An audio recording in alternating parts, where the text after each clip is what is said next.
Moreover, we can confirm the reporting that Chang Satellite Technology Company Limited is directly supporting Iran-backed Houthi terrorist attacks on U.S. interests. Their actions and Beijing's support of the company, even after our private engagements with them, is yet another example of China's empty claims to support peace.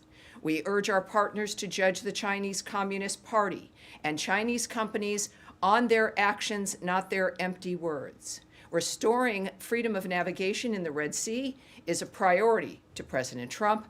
Beijing should take this priority seriously when considering any future support of CGSTL. The United States will not tolerate anyone providing support to foreign terrorist organizations such as the Houthis. All right. Yes, sir. Thank you, Tommy. I want to circle back to Ukraine with two questions. Yes, sir. China. You probably have heard President Zelensky's latest statement on China, saying that China supplies Russia with manpower, gunpower, and even helps them to manufacture some weapons inside Russia. This sort of goes back to your earlier statement a couple of days ago about China, providing nearly 80% of dual-use supplies to Russia. There are calls from the Congress, bipartisan calls, urging the administration to, come up with sanctions on China. Are you planning to take any action to prevent this from happening? Well, we know, of course, I don't need to mention the word tariffs to everyone, but these are things that are not about punishment of any one nation, but it's about a fair playing field.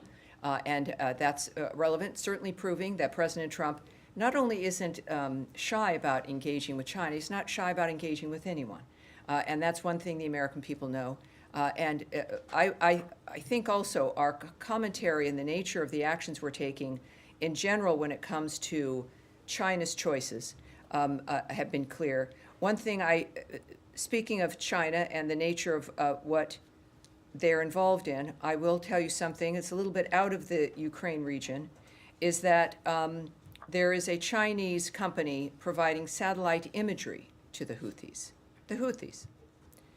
And we are aware of those reports. That has been, I think, reported originally perhaps by the Financial Times. But China consistently attempts, as you know, to frame itself as a global peacemaker. And however, it is clear that Beijing and China-based companies provide key economic and technical support to regimes like Russia, North Korea, and Iran and its proxies. The CCP continues to enable these regimes, whether it be through the provision of dual-use items Russia needs to sustain its war in Ukraine, North Korea's ballistic missile development, or Iran's support of terrorism across the Middle East. Just again, taking back to my topper a bit on Chang, it's a dynamic where it's clear, as we're learning, their engagement with war and the suffering of people globally. Of course, that remains unacceptable. It is Beijing's support, by the way, of that company, the satellite company, even after we've engaged in discussions with them about this.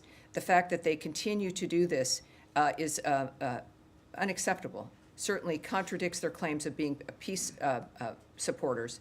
And we urge our partners to judge the CCP and Chinese companies, again, on their actions and not their words.